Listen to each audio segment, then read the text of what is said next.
So belief starts off, just so everybody knows, it starts off as something we tend to inherit, or we're told at a young age, or we've seen in other people. Now, those beliefs are easier to break, but the older we get, the more we repeat a belief that's not supporting us, like the one that Carly had, it gets stronger, and it reaches a point where it's a belief that you've inherited to an absolute conviction, and they're the tough ones to break.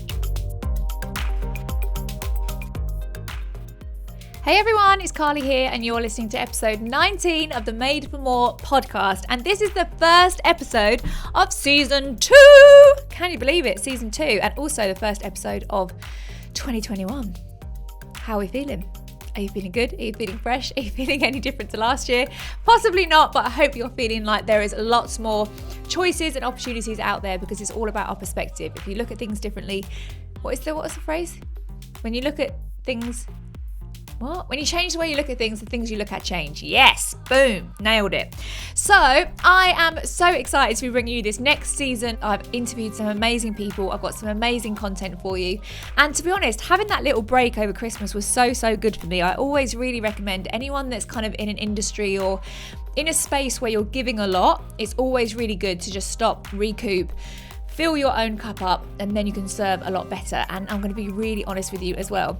Another reason why I took a little break is because I'm 14 weeks pregnant. Whoop whoop. So I'm sounding really jolly and really joyful right now because I'm past the bit of being sick. And honestly, I've been so sick. I was so ill this time. I've never been this ill before, but yeah, this time I was so ill. So having that time out was really important for me, just to make sure that I was focusing on my body and growing my baby nicely. But yeah, all good. I'm going to find out in 2 weeks. So I'll let you know what we're having. But yeah, very exciting times. But enough about me.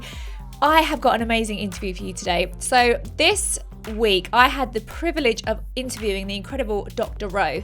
Now, Dr. Rowe is actually a public speaker and also a transformational coach as well, and he's been in this industry for 2 decades. I mean, he is not the new kid on the block. He has literally been in this space for a really long time, and he's also a regular speaker for Robert Kiyosaki's Rich Dad Education as well, which is the world's largest wealth education companies. I mean, Robert Kiyosaki is an absolute G. He's one of the OGs. So to be speaking at his events goes to show the kind of caliber Dr. Rowe is. But I honestly know you are going to love this. We talked for ages. It's a longer episode than I would normally do. But honestly, please make the investment into your own life and your own future and listen all the way to the end, because oh my goodness, he literally poured everything he's got. Well, it's not everything he's got. I know he's got so much more, but he poured so much into this episode, and there are so many things in there that can make you and really empower you to go from being in a place where you're like just not really feeling it to actually fully turning around your life. Like, there are some practical amazing tips here which can really make an impact. So I'm so excited for you to hear it. As always, if you love the episode, which I know you're going to, make sure you take a screenshot and post it onto your Instagram and tag me at Carly Myers Lifestyle and at Made for More Pod, and of course tag Dr. Rowe as well. He's going to share all of his details in the end of the episode. But yeah, tag us, let us know what you're loving, and share it with anyone else that you think would love this as well, because there is so much in here. Honestly, I'm so excited for you to hear it. And I'm so excited to be back with an even bigger, even better season 2. Enjoy.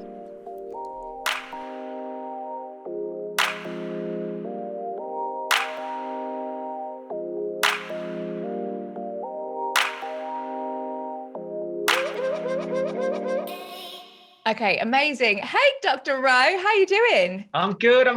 We're thawing out. We had a very cold weekend, -5 here it was at one point. Oh, really? Did you get snow? We didn't quite, but we did about 2 days before the weekend. My children were over the moon about it. Oh, we didn't get any. Frankie hasn't seen snow yet, so we've not seen it, but hopefully it's coming. How are you doing? How is lockdown life and just everything in general for you? Yeah, good. Overall, it's been a tough year, I think, for anybody. I think anybody that says they haven't had challenges, I think would be lying. There's naturally challenges. My mother is 4 hours away from us at the moment. She's had a tough year with some heart issues. So not being able to see her as much has been tricky. But on a family front, it's actually really been great because the kids have all come together. We're living in a house that's been renovated for the last year. So that had its ups and downs as well. So we were literally living in the house whilst the builders were around us renovating. Lockdown came in. we had some guys there sort of socially distanced. So it's been a really challenging year from that front. But at the same time, seeing the house evolve, seeing the kids watch the experience of their house being completely sort of knocked down and rebuilt again has been quite interesting. Oh my God. How's homeschooling going? Have you well, so that's an interesting one actually, Carly, because we actually were at the point of thinking about doing it. So COVID actually just gave us the prompt, because our daughter was saying, I really want to spend more time at home and learn at home. She's been in a private school, but she just seems to naturally work better in an environment around us. And I think we're both, as parents, we're quite open to a lot of personal development, emotional development. My daughter comes to seminars, listens in, and our communications event, she was on stage in front of 100 people a few years ago at the age of 9. And it's lovely to see that. So we've embraced it, albeit my other half, my fiance, is much better at it than I am. She seems to be a natural teacher. But I think, like all families, it's managing the intimacy, isn't it? And learning to get the space. We've managed to do that. We're a great community of people that tend to do a lot of homeschooling. We've got a lot of organic farms around us, so we've been able to stay healthy and vibrant as well, which I think right now is one of the most important things. People have to look after their physical health as well as their mental health as well. Yeah, definitely. So does that mean I shouldn't have had the Muller light yogurt for breakfast? Is that what you're trying to tell me? Well, although it could be good for the the gut, maybe. Yeah, we'll go with that. That's all good. Totally. I mean, I think what I was thinking about the other day, I was in my car and I was listening to a personal development audio, and Frankie was in the back, and I was thinking, I wonder how much of this he's going to pick up on, because I listened to it so much, and I was thinking he might be like 5 and start talking about, like subconscious mind and stuff. Imagine it at school going and talk about that, but it's good for them though, isn't it? Well, they do. My eldest, who's 12 now, she started coming out with phrases and reminding me. One of my big things is being present with people. And I remember one time when she was probably about 6 or 7, and she'd heard me talking about this and coaching people, etc. And I picked up my phone and I was checking it, which again, we have to be mindful of. We could talk about that today maybe as well. And she was to ask me a question. I said, yeah, I'll be with you in a minute. She goes, Daddy, you have to be present with me. And she took my hands, her hands, and put them on my face and said, Daddy, be present, be present. Oh my God, that's the only thing, isn't it? Once you start teaching them stuff, then you're going to get called out. Yeah, they're our greatest teachers, I think, our children. Oh, I love it. So good. So I've actually followed you for a really long time because you gave a training at one of our conferences, which was amazing. I also read your book a few years ago, and among my community, we're Dr. Ro fans. We absolutely love what you're about. Thank you. So I'm so excited to have you on the podcast because you just give so much value. And I think what's been amazing is that even though you've had all this craziness going on with your house and kids at school and life, and like everyone else, you've massively shown up as like this light and this force of good energy. So I really wanted to get you on the podcast to kick off our 2021, because I just think you're the perfect person to do it. Oh, wow. Thank you. And yeah, I'm so excited. So for those of you who don't know anything about you, tell us a little bit about you, how you got into this space, how you've ended up here today, and take us back. So I grew up in a mixed background. My father came from Sri Lanka, young Asian man over into the Midlands a long time ago in the 50s, early 60s. My mum was a classic Brahmi growing up there, and they met at a difficult time, and there's a lot of racial disharmony. My mum actually met my father in a house shared accommodation, and she said the way she tells the story, she said she was literally renting a room downstairs, and this Asian man was taken out on a stretcher, and he just at 29 years of age, he just had a stroke, which is shocking at that young age. And she kind of got to know him when he came back from hospital. They connected, fell in love. Turns out it was his second stroke, by the way. 27 was his first stroke. Wow. So the birth of me in terms of them as a couple was two people that fell in love deeply, but she wasn't given a lot of time. He was told he had about 8-9 years to live.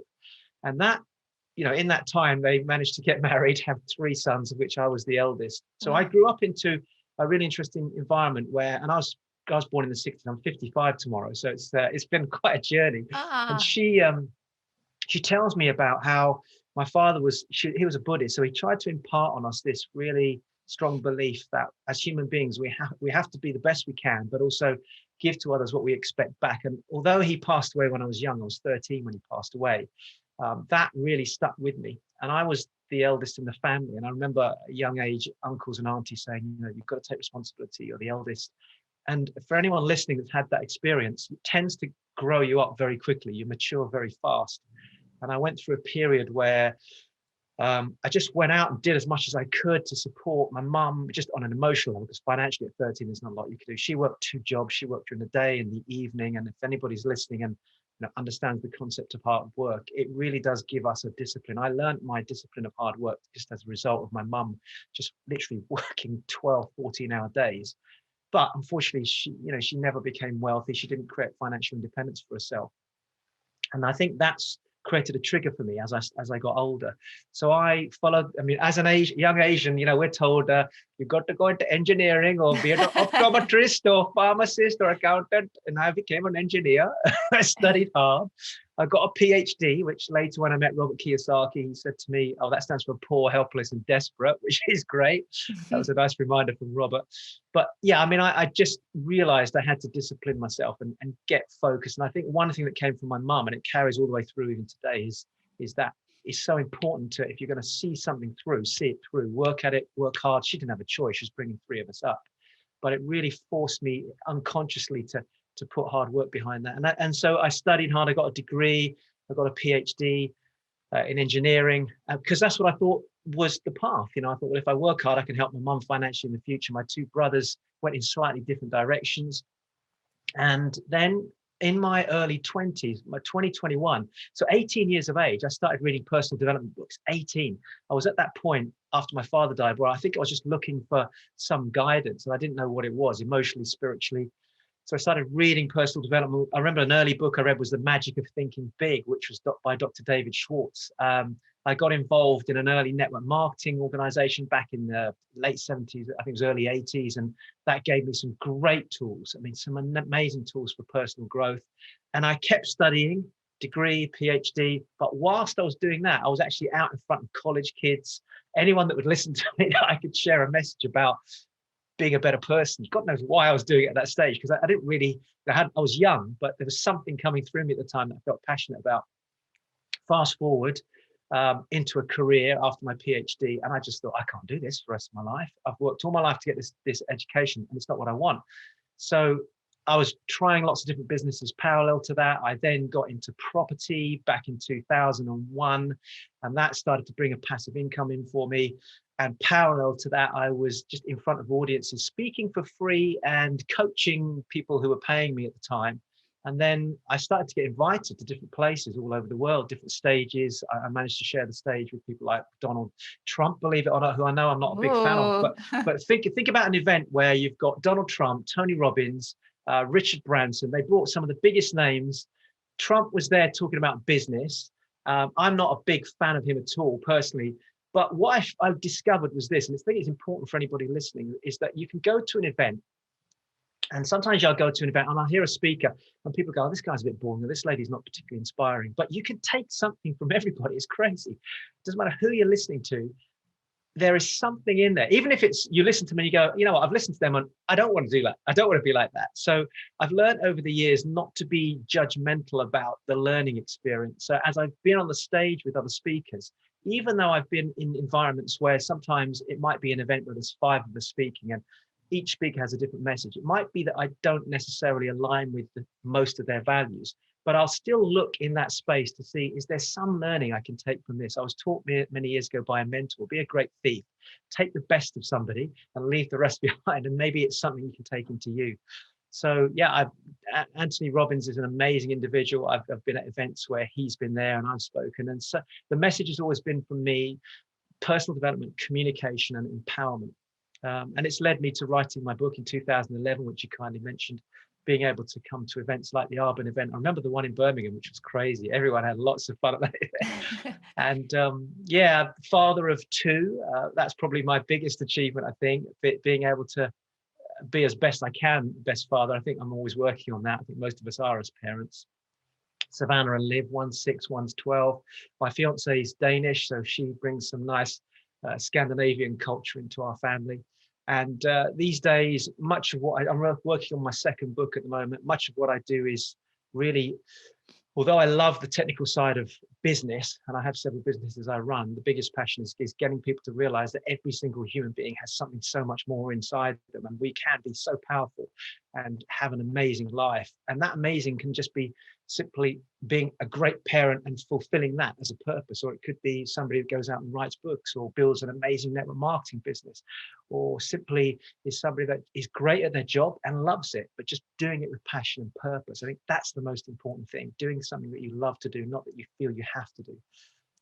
So yeah, it's been quite a journey, lots of ups and downs along the way, but I've enjoyed that. So good. I love that your passion clearly came through at such a young age. That's when you know Yes. you're on the right track. But it also takes a lot of courage to be going on this route, which you think your family want to go on, and you put a lot of work into that, but also being like, this just doesn't feel right. This doesn't feel right for me, and I need to follow my gut instinct. It takes a lot of courage to take that switch, I think. So on that note, Carly, and I know you probably experienced this with the business you're in, what I've discovered is that people will sometimes say no to something because they have built up years of their identity in what they do. And I always try and explain to people, whether they're coming into a network marketing business, starting a property business, writing a book, a digital online business, whatever it is, they're not defined by what you do. So often people go, yeah, but I'm an engineer. I mean, how can I go and start this business? And I remind them that they're an engineer by their profession. That's not necessarily who they are. So often we meet each other, we shake hands publicly. For some reason, we've been trained to do this. Go, hi, my name's Ro. Nice to meet you, Carly. What do you do? As opposed to who are you as a person? We seem to be defined by that. So I think if anybody's listening to this and thinking, I kind of want to change direction, I want to try a new business opportunity, I want to get into something different, but this is not who I am because I've spent all these years training to get to this point. It doesn't define, you don't live by the rear view mirror in your car. You live by what you're looking through into the future. So I think I learned by watching my mother change her career so often to help us to survive, really. It's okay to make changes. We learn, we grow through that. And somewhere along the line, your true purpose will reveal itself by giving yourself opportunities. If we stay narrow, we never get to see a broader picture. So true. I completely agree. I was the same as well. I was a professional dancer for years and it just wasn't serving me, like I was just feeling so unfulfilled. And then I was sitting in that place, the exact kind of limbo place that you're talking about, where you're like, I feel like I need to go this way, but your head kicks in and starts talking about all the logical reasons why you should stay a dancer. Exactly. And then luckily the universe stepped in. I got injured and I ended up going another way. But ultimately it's just about listening to your instinct, isn't it? And listening to your intuition and saying, exactly. I need to. Did you find a wrestling match going on that thinking, oh, maybe I could get myself fixed and go back, or were you just ready? God. Did you feel like this is it now? I'm ready. I mean, at the time that I got injured, I'd been sitting on the should I, shouldn't I for about 2 years and doing this whole back and forth dance for ages. So when it actually came to the point of getting injured, I was like, come on, Carly, this is a big slap in the face to be like, come on, let's go. But yeah, it was a really, really hard decision to make. That's an interesting insight, Carly, because at 55, one thing I have noticed is the universe starts with a little slap and another slap, and the clues are always there. One thing I've discovered when you create a turning point, if you look back, the clues have always been there, but we sometimes are in our heads, or our heads are down, or we're listening to a lot of noise from other people. And then it's like a boom, something like happened to you. And it's the one thing that it says, right, we're going to stop you now, and you have to consider this. And that's when the change happens. So I think if anyone's listening, just look back and think about some of the clues that might have been revealed already to you. Yeah, and, otherwise you've got a bigger one coming your way. Exactly. Don't wait for that one. Don't wait for that one. Yeah, totally. So, oh my God, I know I'm going to literally talk to you for hours, but I'm going to stick with my questions because otherwise I could talk all over the place. So obviously we've mentioned already that 2020 was a crazy year. And for a lot of people, I feel like they kind of were just towards the end of it, going through the motions and thinking, right, I just need to get 2020 out of the way. And then January is going to start. And then this is a new year. Thank God that's over. We can start afresh. And I feel like actually a lot of people woke up on the 1st of January and were like, oh, wow, I don't feel any different. I don't suddenly feel motivated and different and all of that. So for those of us that are, just everyone that's kind of in that weird headspace, how can we mentally prepare ourselves to make 2021 the year that we thought 2020 was going to be? How can we make the most of it? I think that's a great question, and actually it's a very astute observation.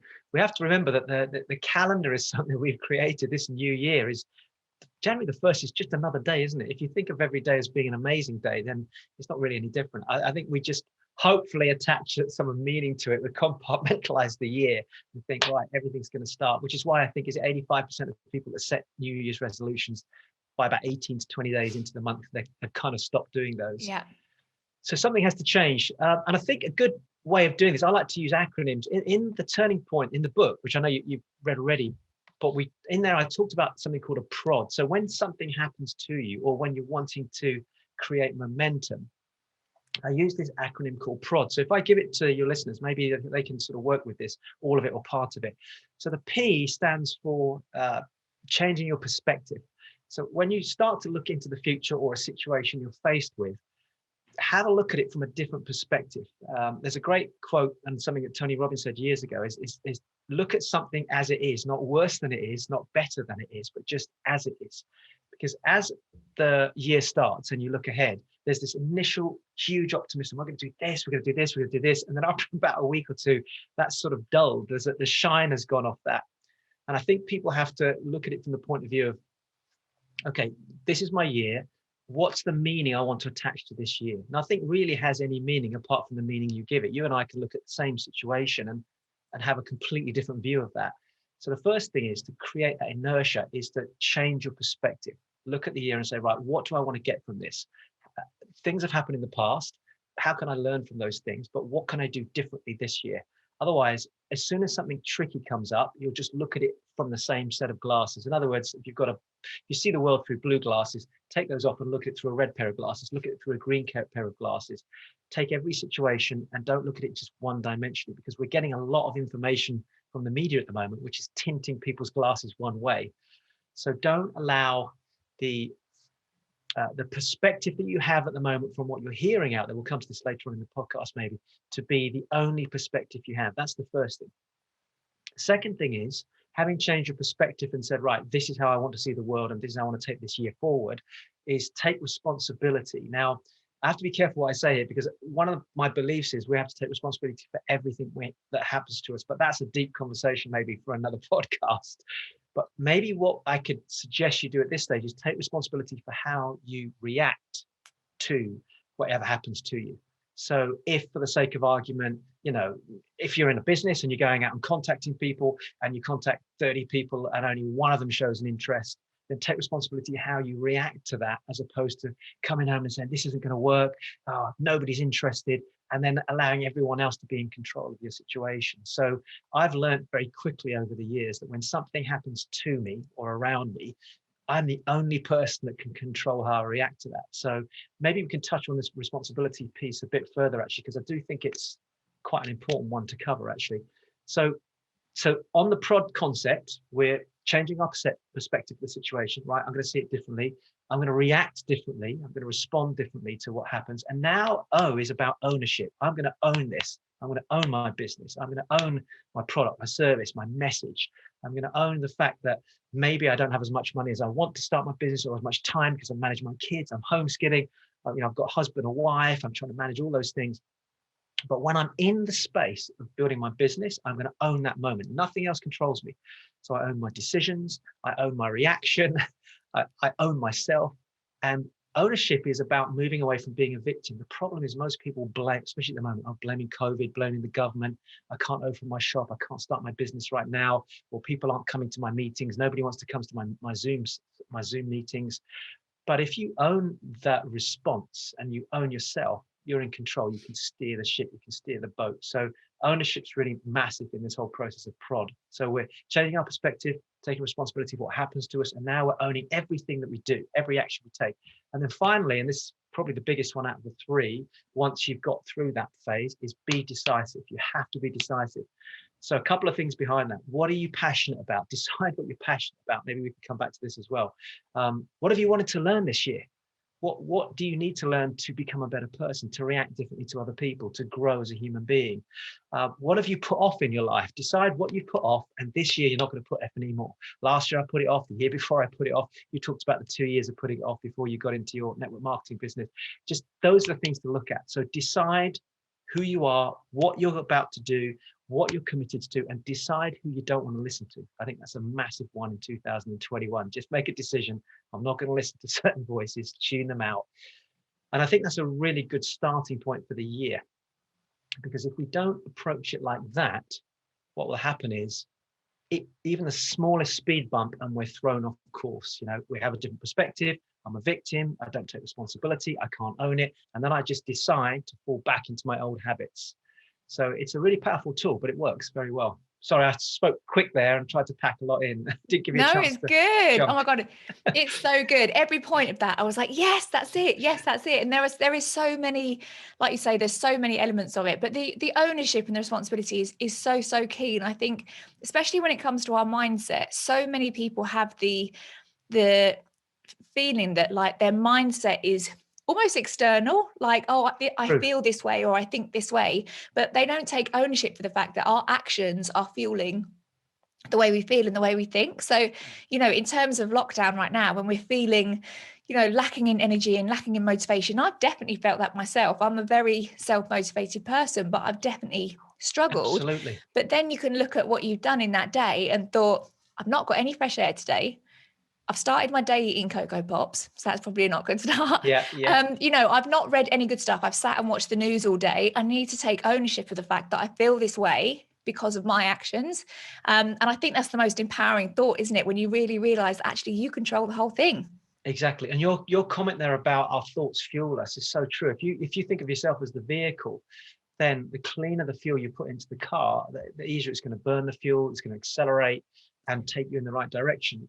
But as you say, for a lot of people, it's more comfortable just to sit back and just allow that fuel from everywhere to come in. So we do have to filter. And it's not about judgment either. Don't be, that's a very important point. Actually, if you're listening and you think, oh my gosh, everything they're both talking about, I'm doing that already. Don't beat yourself up. The world is what it is. And I think every human being gets to a point where there's a realization. But it's what you do next that defines ultimately who you're going to become tomorrow and the day after that. It's every little decision. It's those thin slices of decisions on a daily basis. Just choosing to eat something slightly healthier. Getting 5 minutes of fresh air is better than getting none. Don't beat yourself up if you set a goal for doing half an hour and you only spent 10 minutes doing exercise. At least you did something. It's those micro steps that build the muscles that ultimately define who we become as a person in the future. 100%. That's so key, I think, for that January mentality. When everyone goes, I'm going to do this. And this is so me to a T. Like, I'm going to go for a 2-hour walk every single day. And then you just feel awful about yourself because you haven't done it. So yeah, you're totally right. Just stick to a little bit more than you've done the day before and grow on that. So you talked a little bit about the noise and social media, and there is a lot going on at the moment. And I run my business on social media, so I'm on there a lot. And to be quite honest with you, a lot of the time I can't bear to be on it because there is so much going on and people have very strong opinions, and that, when someone else doesn't agree with another opinion, they start going at each other. And this is what I've really realized, is that actually there's so much information out there. People are forming strong opinions and it's actually making people go against each other. It's also made it even harder to find your own opinion and trust your own judgment. What do I think though? Like, tune into myself. What do I think? So what are your tips for helping people block out the noise, figure out what they think, but also make social media a place that is actually, a source of great information and great energy and not just this drama? That's a great question. And there is a huge amount of noise. I mean, the chatter that's online now is crazy. And there's also the conflicting messages that we're getting, as well as there's I don't know if you've noticed it in families or people around you, but even inside a family, everybody's got a different view. Mask, no mask. Is it real? There's the conspiratorial theories, but everybody's got an opinion. Of course, it's just coming left, right, and center. Plus the fact that we've got phones, computers, it's very, very difficult. So one of the first things that I encourage people to do is think about this. I'm picking up my phone for those of you that can't see, and just asking yourself the question, how much do I need to be around this? Maybe I can control where the information is coming from. So I'm a big fan of turning off notifications on my phone because they come left, right, and center, don't they? And I think that's something that maybe the millennials, I mean, I'm in my 50s, but somebody's in the 20s, 30s, late 30s, early 40s, in that age group, have grown up with almost a reliance on the phone and the information that's coming to them from that. So let's go back to what we talked about, responsibility. Response just think about that word for a minute, responsibility, your ability to respond. So what I would recommend that people do is think about the media they're listening to and the message that's coming at them. I think that's really important. Choose carefully who you want to listen to. So if you've got access to lots of apps and you've got your computer on and there's various news reels coming at you, make a decision. Is this really serving me? Does listening to this for the next 20, 30 minutes help me achieve those goals that I set for the whole year? When I went through my prod process, does it pay me to actually physically listen to these? Or is it just noise in the background that actually isn't serving me? That's the first thing I do. And I've literally tuned out. I don't know how you are with news, Carly, but I've just tuned out a lot of it because first of all, it's not just the repetition of it, but it's being filtered. So my view is they're giving me what they want to tell me. And of course, if you hear it enough times, you start to question it as well, even somebody with the strongest mindset. So filtering is really important. Go back to responsibility. Think about your ability to respond to the things that are around you. So one of the things that I get people to do is say, right, from a responsibility perspective, if you're choosing to react to what's happening around you and filtering the social media, etc., where do you think you're lacking your ability? And some people go, oh, I get quite stressed, I get anxious. Okay, so start to work on tools that will help you deal with overload. And one of the best things to do is compartmentalize information. So when somebody starts getting a bit of anxiety, I say to them, okay, take a deep breath, write down on paper all the stuff that's happening to you that's causing you confusion with all the noise, and put it into grouping. So maybe it's concerns about your health, concerns about your family, concerns about relationship, concerns about your business, and put it into categories to start with, into little boxes. And when people do that, they sort of go, okay, I feel a bit calmer now. Now there's less noise because you've actually put it into little groups. And now what you do is you say, right, in that area, what is irrelevant? What am I worrying about that I don't need to worry about? That's not really affecting my life right now because there's a lot of noise coming at me from outside. Actually, most of that. Okay, so what is important? Take 2 or 3 things out of each category of your life, and they're the things to start to focus on. Is this making sense? What I'm saying is, filter. I actually did a podcast on a similar thing about how brilliant. to help overwhelm. So yeah, I completely agree. That's exactly what I do as well. Yeah, and that compartmentalizing allows you to give things priority as well, which I think people aren't so good at doing either. And ask yourself, if in any situation, there's a lot happening at me, how can I grow through this situation? What's the best tool I need? Is it a communication tool? Is it a health tool? Is it I need to be just more grounded, need to meditate more, gratitude, allow myself to experience the world in a different way. So this may sound a bit weird in terms of listening to all the noise, but I think the minute you start to focus back in on yourself and your world, then you ask a question: what is relevant to my world and what I'm doing, and what is irrelevant? What is just purely I'm listening to it because other people are listening to it attitude? I've learned to just filter and only let things through that I know are going to empower me, allow me to grow. I will literally walk away from a conversation if I hear it because I don't think it serves me at this moment in time. And I know you've learned to do that yourself through the world that you're in. Most people, though, find that hard to do because it's semi-addictive. And also there's this little bit of, well, I feel a bit rude switching this off or not listening to this or not getting involved with this conversation. But no one told you had to. At the end of the day, it's our responsibility to protect ourselves. So that's a big one. A couple of other ones I just want to jump in. I made a few notes here as well. Surround yourself with people who you know are going in the same direction as you. So when you start that year, one of the things I encourage people to do in the prod process is ownership, is start taking ownership about who you mix with. Who do I need to talk to on a regular basis, even if it's a 10-minute phone call every week that is going in the same direction? If you're a network marketing business of your upline, but it could be any business, could be a business partner, could be your husband or your wife that's just really that center of gravity in the family. But choose 2 or 3 people you trust that you know are not being distracted. And the more you talk to them, you find that the sound and the noise from everything else around you tunes out as well. And just avoid, the last thing I would say is avoid the same old conversations, the ones that seem to go around in repetition again and again and again.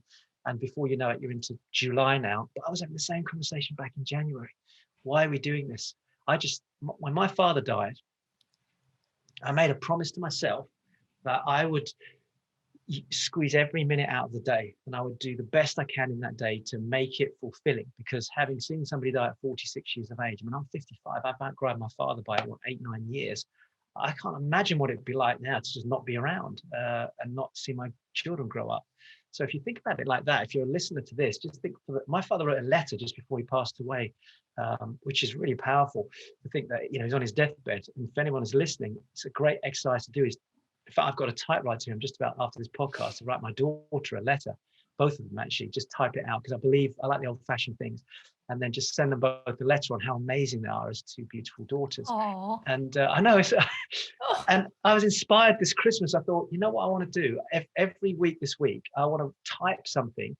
Sorry, I'm digressing here, but Tom Hanks 2 years ago on a podcast was saying, I've got a typewriter and it's the most amazing thing. It's transformed my life. I'm thinking, what, a typewriter? He said, when you type a letter, and I've got like a 1940s typewriter here. He said, when you type a letter or anything, every letter you type, it can never be reproduced. The thought, the feeling that you put into that, it's not like a computer.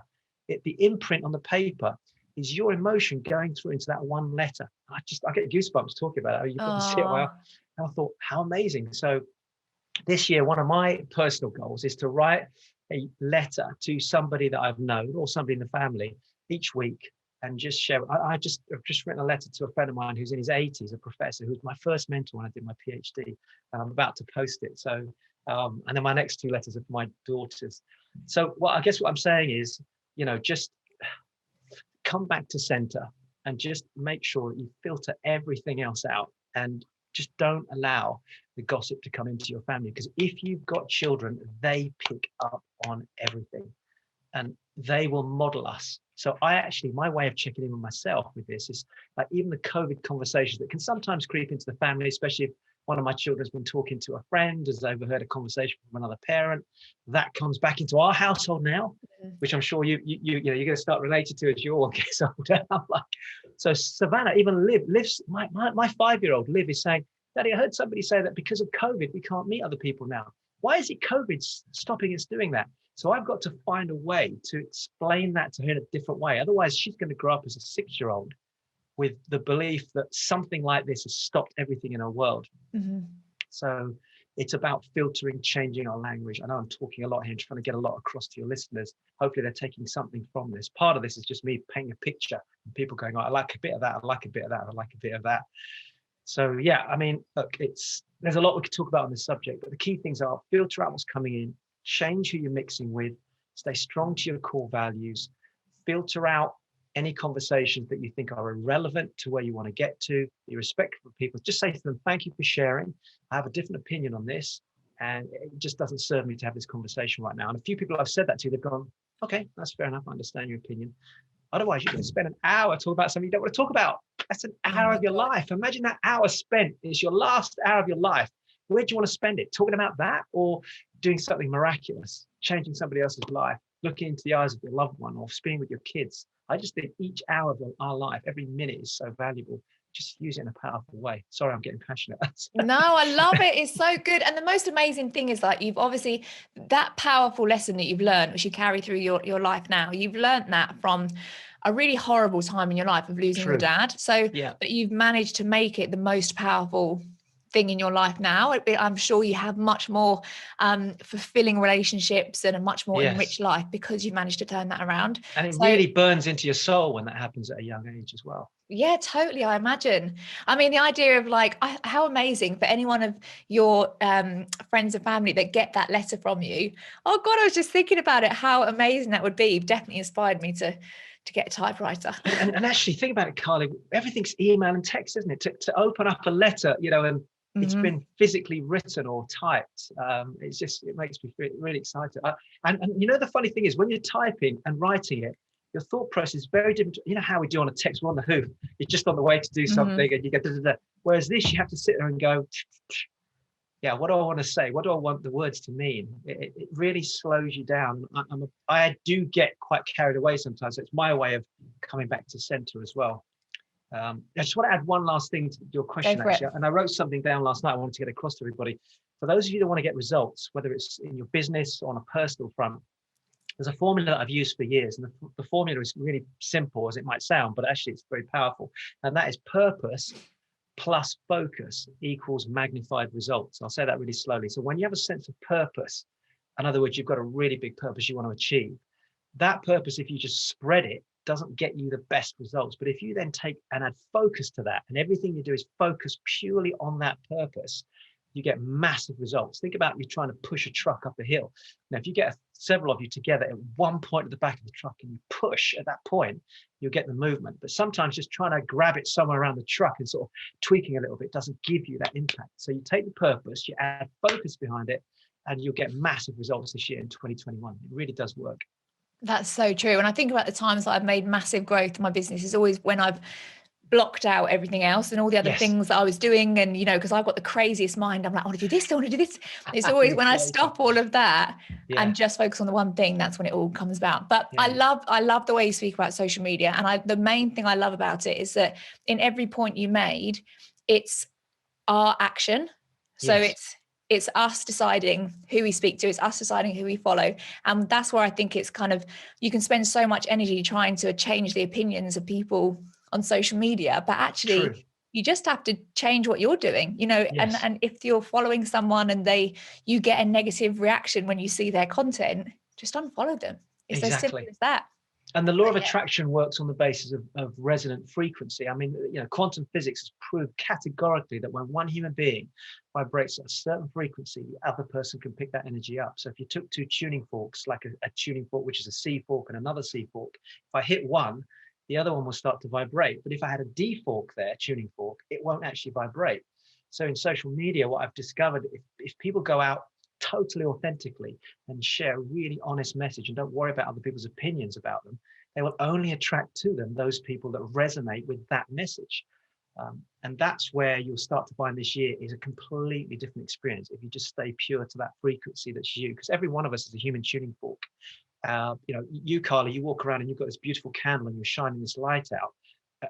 But you and I, if we went out together with our candles, there is somebody out there that's going to go and try and blow on that candle and blow it out. So we do need to put a shield around that candle to protect it. And that's the people we have around us, our strong values, our core beliefs.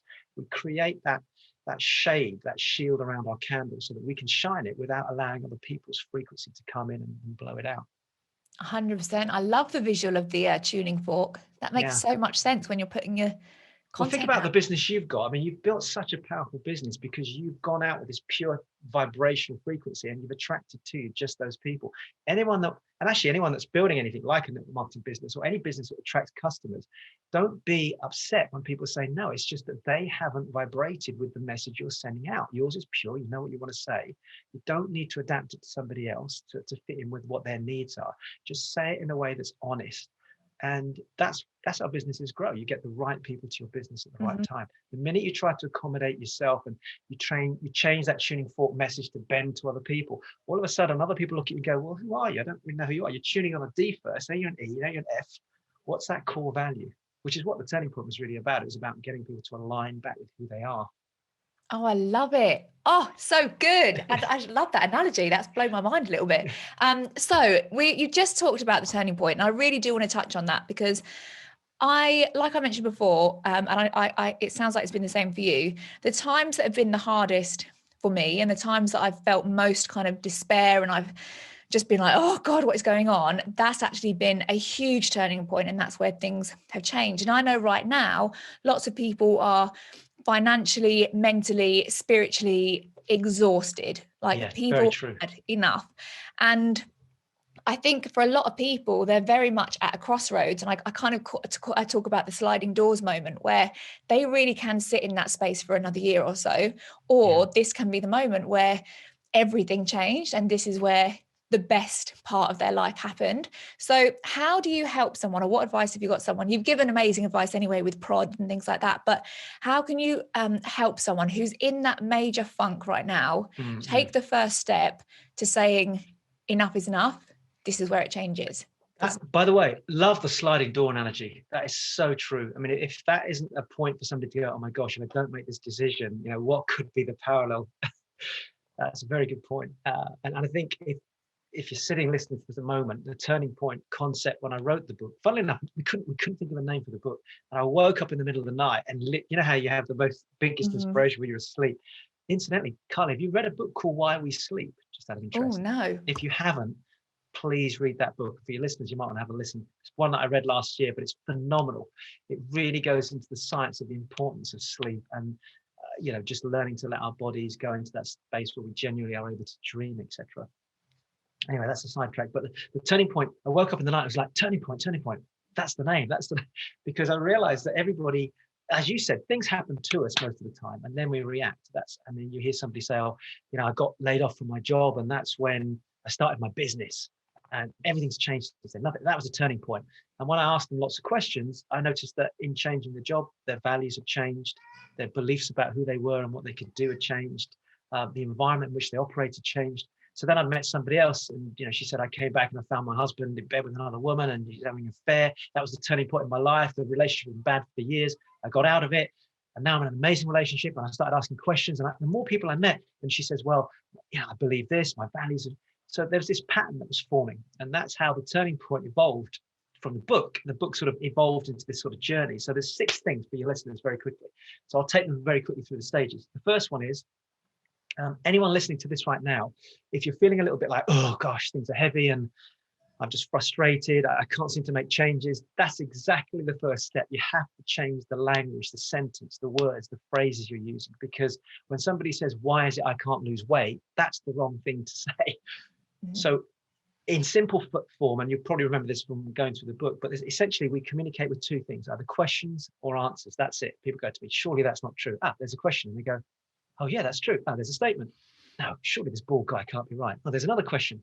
Actually, you know what? It's true. When we speak, we just make statements or questions. There's another statement. So when we make a statement, any statement you or I make in this podcast at any point is based on a belief. You can't say something unless you believe it. So the statements we make to the world are our beliefs. The questions we use are our focus that brings us to a result. So if I ask a question like, why can't I lose weight? I'll go looking for reasons why I can't lose weight. Whereas if I ask myself the question, how can I lose weight and enjoy the process and have fun at the same time? All of a sudden I go, right, yeah, how can I have fun losing weight? I know, Carly's amazing. I'll start, she used to dance. Maybe she can teach me some things I could do to exercise. I'll get on a Zoom call with her. Yeah, that'd be amazing. So the questions we ask, if anybody's wondering how to get to a quick result, start with a wide question like, who do I need to speak to this year to increase my income? Okay, who do I know? I know Carly, I know Ro, I know Simon. Great. Yeah, there are 3 people that seem to be running businesses. And then you ask the question, what type of business do I want to do? Do I want to trade the stock market? Nah. Do I want to do property? Nah. I want to work with people. Oh, that'd be Carly. So you narrow the questions down. And by changing the questions, you get a much cleaner response. So that's a really important part of the process. So for those of you listening, I would suggest thinking carefully. Just monitor everything that comes out of your mouth for the next couple of days, and you'll straight away see where the negative things come out. And ask yourself the question, how can I change that statement or question to steer it towards my ultimate goal this year? And give yourself a bit of a prod, take ownership of the sentences and the words that you're using. That's the first thing. Second thing is beliefs. So when I talk about the 6-step process, it's basically language, beliefs, our core values, the rules that we have around our values, the environment that you're operating, and the purpose, generating a sense of purpose. So number 2 is our beliefs. What do you believe about the world? So this is easy. You start to sit down and go, right, this is what I believe about health. This is what I believe about relationship. This is what I believe about COVID at the moment. This is what I believe about my financial situation. And if you don't know quite what I mean by that, just notice what you're saying to other people. If you say, oh, this is really terrible, isn't it, about COVID at the moment, then you've got a belief that COVID is terrible and it's affecting your life. If you say, well, actually, this could be an opportunity. Maybe I could start a new business. Maybe I've got time to learn a new lessons like guitar, or maybe I've got an opportunity to connect with my family more. That would be a different set of beliefs. So what we say, the statements we make reflect our beliefs. Start to filter out and look at the beliefs that are supporting you and are destructing you. So, for example, if I asked you a question very quickly, Carly, when you were in those 2 years of deliberating over, should I make a change? Should I get out of dancing? Maybe I should start another business. What were the things that stopped you? What stopped you doing it straight away? Why did it take 2 years? Was it chatter that was going on in your head? And what do you think those beliefs were? It'd be quite good for our listeners to get a sense of that. Yeah, it was total chatter. I believed that the only thing I was good at was dancing. So if I so there's a started belief something straight else, away. yeah, totally. I thought, the only thing I'd be good at is dancing. I thought deep down that I actually would never earn decent money, because however hard I tried in dancing, I never earned good money. even though when I was really successful. So I thought, well, what's the point of starting another business, because I'm still only like not going to earn a lot of money. I had some real kind of money blocks. Okay, so if we pause there for a minute, for anyone listening, what she's done is she's creating a reinforcing belief. So the minute you believe something, you then start to reinforce it. So you add more to it. It's a little bit like, belief is like this chair I'm sitting on. If I start adding lots more legs underneath it, they're all mini beliefs, but then it's really hard to break that belief. Mm-hmm. So belief starts off, just so everybody knows, it starts off as something we tend to inherit, or we're told at a young age, or we've seen in other people. Now, those beliefs are easier to break, but the older we get, the more we repeat a belief that's not supporting us, like the one that Carly had, it gets stronger, and it reaches a point where it's a belief that you've inherited to an absolute conviction, and they're the tough ones to break. And that's when the universe comes and breaks you, which is what happened to you. And it gives you an opportunity to question that belief. But we can do it ourselves consciously, which is what the turning point was about. It's about saying, so if anybody wants a quick solution to this, write all the negative beliefs you got down real quick, and try this as an exercise. Even if it's 5 or 6, do it as an exercise today. Do it outside, not inside. Take a match and burn it. Just literally burn those beliefs. It's a really powerful exercise. We did a bit of an exercise like this with the kids over Christmas, and just watch them disappear. And I know it sounds a little bit like, does that really work? But actually, if you put enough meaning behind it, it does work. So working on your beliefs, changing your beliefs about this year. How can this year be an amazing year? What new beliefs can I inherit from? Oh, Carly's got some great beliefs. I love that. Let me take some of that. Let me take some of another inspirational person out there that maybe you love listening to. So you start to build new beliefs. Change your values. Your core values are the values by which everything you do is based on. Meaning, if you are somebody that believes in health, you'll eat healthily during the day. If you believe in happiness, you'll live from a happy place. And people say to me, what do you mean by value, Ro? Value is the thing that you want to experience more of than anything else. So if you want to be happy, you value happiness. If you want to have integrity, then you value integrity. So a good exercise to do is you ask yourself this year, 2021, what will be your top 3 values that you want to have? What do you want to experience more than anything else this year? What feelings do you want to experience? And start to look at those values. Any values that you're living at the moment that you don't feel, this is where people have conflict with their job or their career, because maybe they're working for a company. I mean, if you're working for a big company that produces soda pop, processed food, and maybe hasn't got such great ingredients, and you're working for that company, but you value health, you're going to have a struggle with that. So the more misaligned you are in your values, you'll find that really hard to operate as a human being. Find a business that you align with their values. I know, having worked with the organization that you do a lot of your work with, it's amazing. Their values are so clean and so pure and so passionate. That's what I love, is being around people like that. But somebody might be looking at a business and feeling like, why doesn't this quite work for me?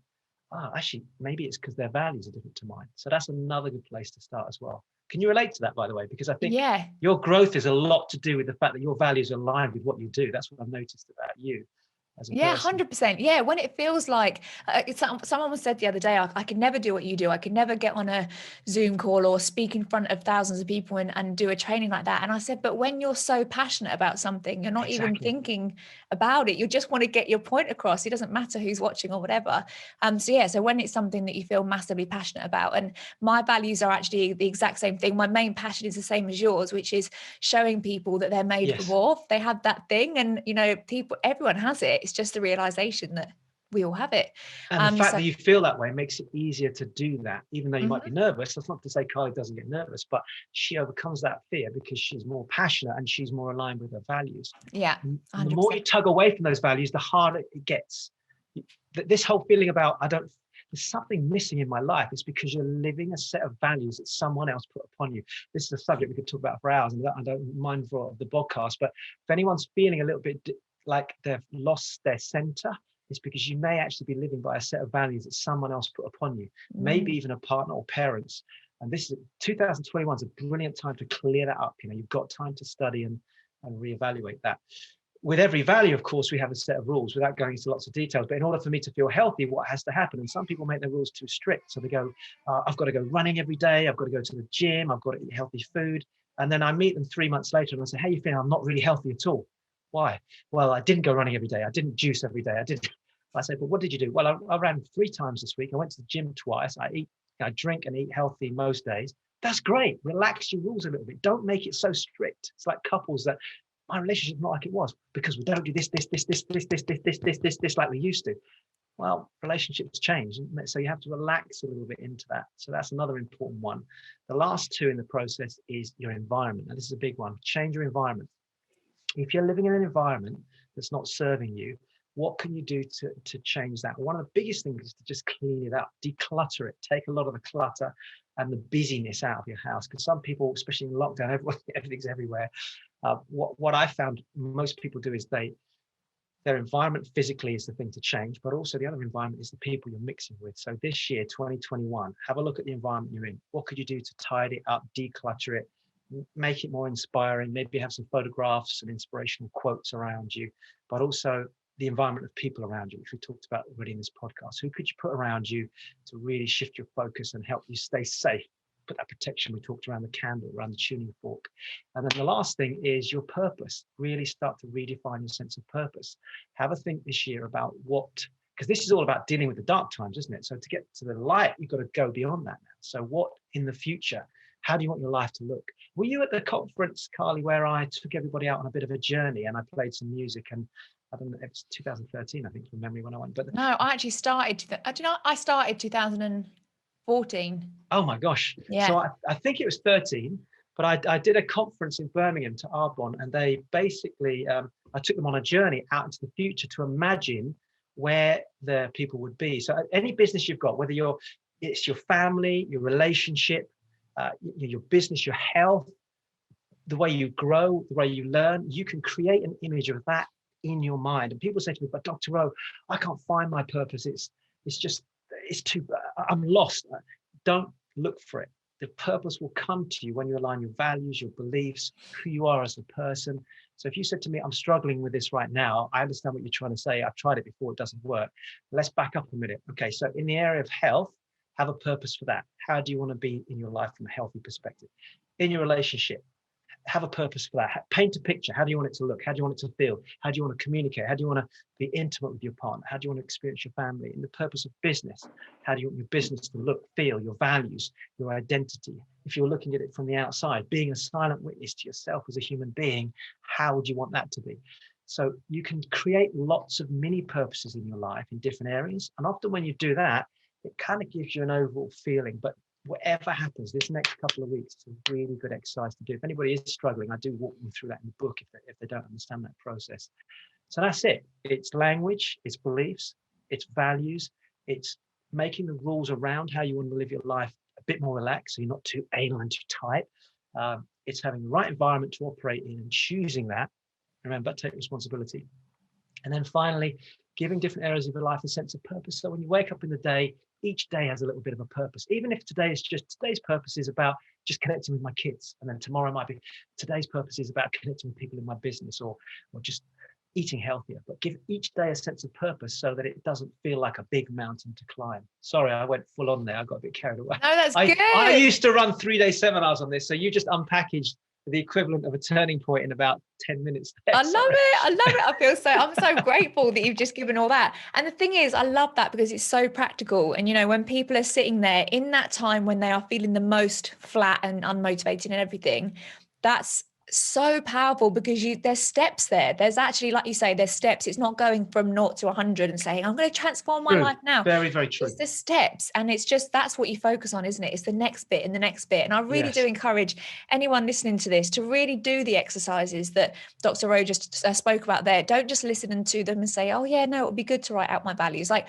really set aside some time to properly go through those exercises because it's the best investment you're going to make ever. And this really can be the time where everything changed and you can look back and say, thank goodness 2020 happened. Like, I'm so grateful that whole COVID scenario happened because that's what created my life. And that can absolutely happen, can't it? A way to think of that for the listeners is to think of your tuning fork during 2020. It was kind of vibrating with a low volume. And now what you've done is you're going into 2021, you're going and you're really pumping that tuning. You emit it, just put more energy into it. Because remember, this attractive force is about putting the force behind the purpose. So if you turn it up, put the volume out there, you'll start to attract greater things to you. But if you keep your voice muted, nobody's going to hear that voice, that power that's inside you.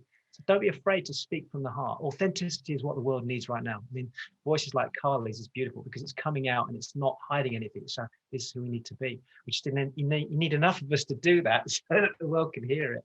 Totally, 100%, and definitely on social media, authenticity is key. People are craving it. Massive. It's what True. they're desperate to see. So I'm aware that we've gone longer than we normally go. However, I just don't want to cut it short, and I feel like if everyone's going to make a turning point in their life and make sure this is the time where it all changes, then they can invest a little bit more time to carry on listening. So I've got one more question, if it's okay. Lovely. With you, I'd really love to ask. You had talked a lot about kind of communication and things like that. And I know that you've got an amazing tool, which I think is incredible. So you've got a communication tool, haven't you? Which is it's like a test to see what areas you can communicate better. And I'd like you to touch on that in a second. The one thing that I think people are really struggling with at the moment is, especially if they're trying to promote their business or trying to promote their product or, really kind of promote themselves and accelerate themselves. I think people are struggling with how to communicate that in an empathetic way. And is that the right word? Empathetic? Yeah. Empathetic, authentic. I think there's lots of, I agree. Yeah. People are thinking, I don't know how to do this in the right way. So how do people communicate well in these times and effectively and sell and promote themselves? Well, it's a great question. And, the challenge, of course, is that, especially being British, a lot of people don't like to use the word sell or promote because I think we've been a bit over the years, there's been a lot of resistance to the American style of selling, which actually is just an enthusiastic way of promoting something. Mm-hmm. So I think if you're listening to this, if you've got an idea, if you've got a business, a product or a service or a message or a book or whatever it is you want to get out there, maybe like a podcast, first of all, remember that when you are promoting yourself or selling yourself, all you're just doing is sharing. You're sharing an idea. The same way Carly might say to me, Ro, have you seen this film? It's an amazing film. You've got to go and see that. That's just her selling me on the idea of going to see a film. It's just a different language that we're using around it. So never be afraid to tell the world about what you're doing. I think that's a really important point to get across, just to cover this piece. But long story short, 30 years of being in front of audiences. In the last 2 years, I've managed to consolidate all that into a process, and it involves 38 different elements of communication, but simplified into 3 areas. Now, if you're listening, this might make sense, because when we talk to an audience like Carly's doing here, she's very gifted in this. You can see the way she's communicating with us, and she's kind of incorporating the 3 core areas, which are you, them, and the environment. Now, what do I mean by that?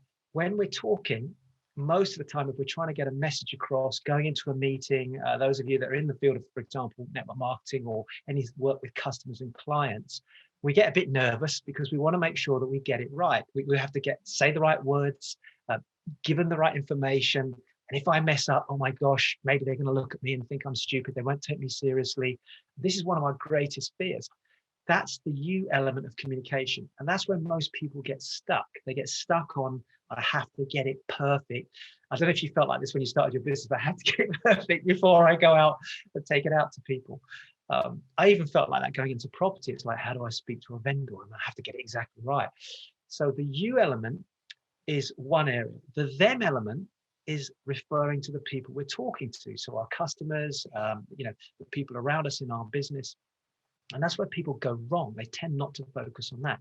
Now, the them is about understanding the person's reaction, what's going on in their head. How could I teach people how to literally mind read people. When you're talking to somebody, how can you interpret what they're thinking so that you can steer your message to connect with them? So the them is understanding what their fears are, what they're passionate about, reading the body signs, learning to, first of all, connect with them. So there's 3 aspects to this. You've got to connect, then create an impact. Let them go, wow, I really like what you're doing. And then you can influence them. Most people go, hi, my name's so-and-so. This is my product. Do you want to buy it? Do you want to try it?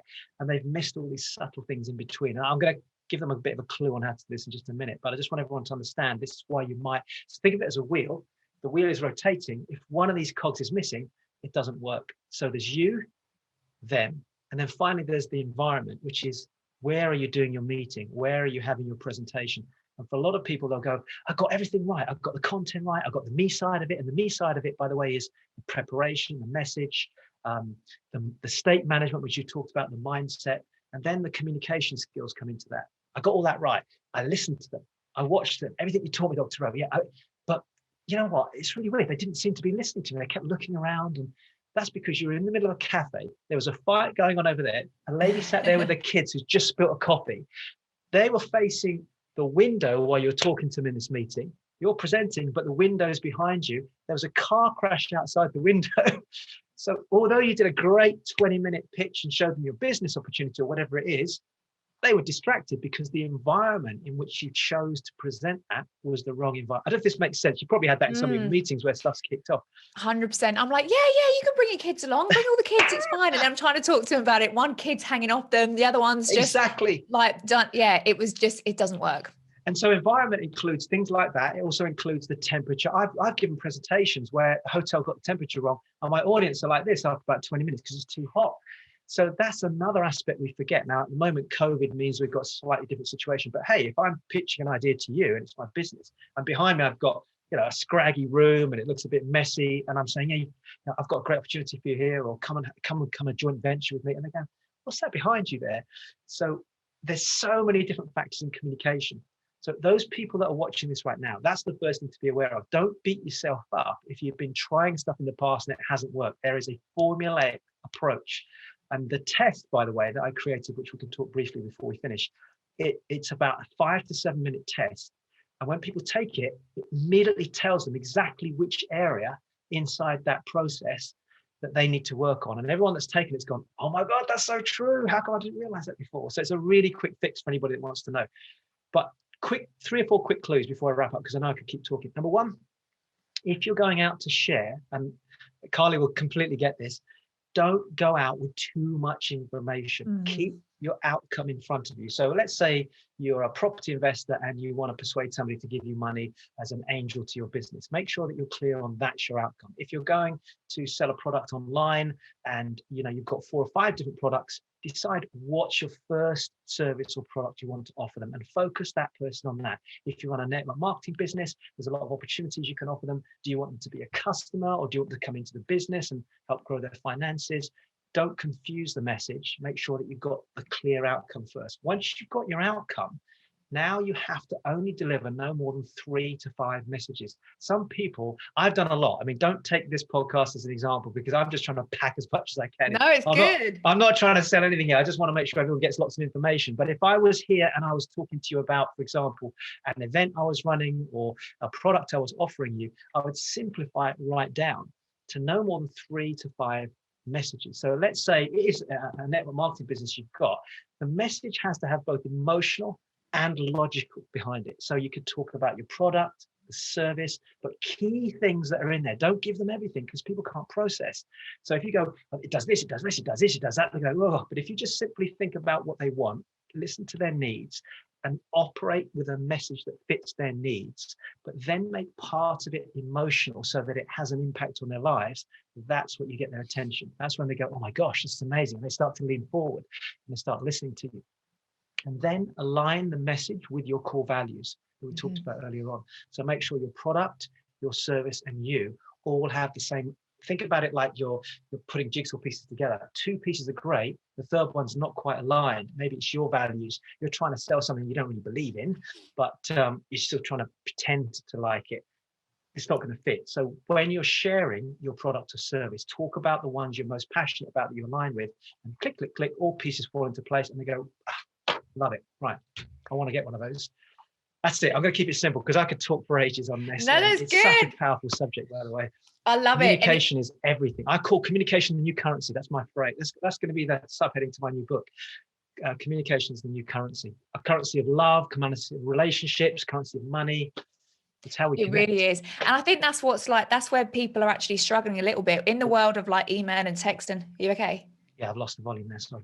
Oh, I think that's where people are struggling the most in the world of like text and email and stuff like that. People are like losing those communication skills. So really forcing yourself to master those skills, and that's what it's all about, isn't it? That's why the people that are successful in my business, they're great communicators. They can touch a nerve with someone, they can identify what that problem is, and they can touch the nerve. And it's so true about once you align with your purpose as well, that's when it becomes not about you. That's when you're literally like, I just need to get this across, and that's normally when you hit the mark with it.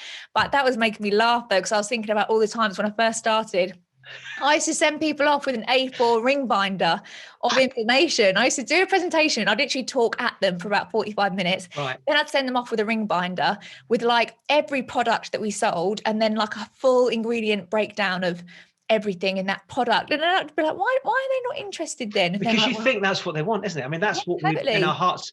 When I do my communication seminar, I talk about the 4 different styles of communication. That's one of the components. One of those styles is the messenger. That's where you give lots and lots of information. But there's 3 other styles. And another style is the empathizer. So in other words, instead of telling them, you just talk with them and you relate with them. And then you find out and then you come back up to the messenger and you give them the right message according to that level of communication. There's even the vulnerable person where you can relate to something from a really place that you've had a difficulty in the past, and you take them on that journey and they go, oh my gosh, you were really in that situation. Then you can come back up to the messenger and they're much more prepared to listen to you. Whereas if you just information overload, it's too much. And you know, we see like what we're doing now. We used to have really long opportunity videos. They're getting shorter and shorter and shorter and shorter. So now we've literally got like a 4 or 5 minute opportunity video, because people's attention spans are gone. Anything past 5 minutes, they're like, you know, everyone's turned narcoleptic and everyone is like asleep. No one cares anymore. So you need to get it across in 5 minutes. I absolutely agree. But I'm so grateful for all the content you've given today, because there's no way you could wrap that up in a short time. And I'm so grateful that you didn't. But before we finish, I have a couple of quick fire questions that I want to ask you. So first of all, what does success look like to you? Oh my gosh. That's a big question. I think mainly for me, there's 2 things. One is just knowing that people that have been around me over my lifetime have been inspired and their lives have changed in a positive way, that I've left some sort of imprint on their soul. And the other thing is just being a great father to my beautiful daughters. I mean, for me, that's really important. Yeah. Oh, it sounds like you are, definitely. What is your top book or podcast recommendation?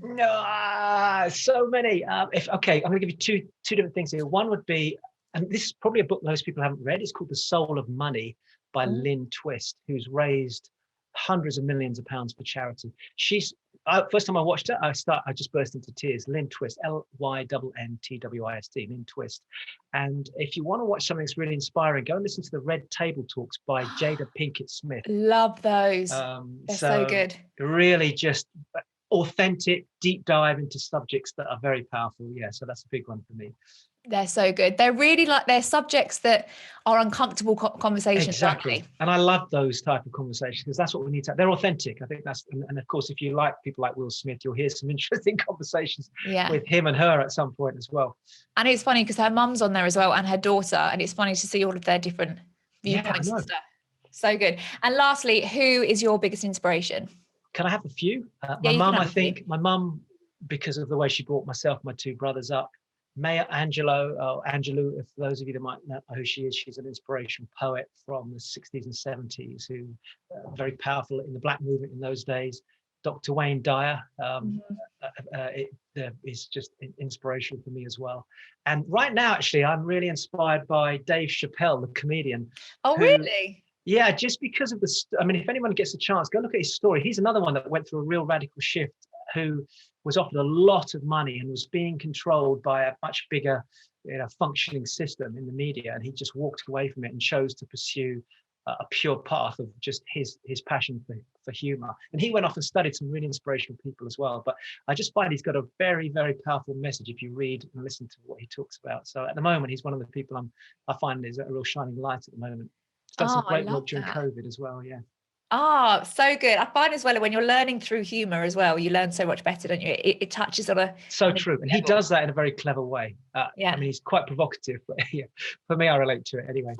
Oh, I love it. Dr. Rowe, thank you so much. I know I dragged you over your longer period, but no, my God, I'm so grateful. It's a perfect start to the year. So if people are still wanting more Dr. Rowe, which I'm sure they are, where can we find you?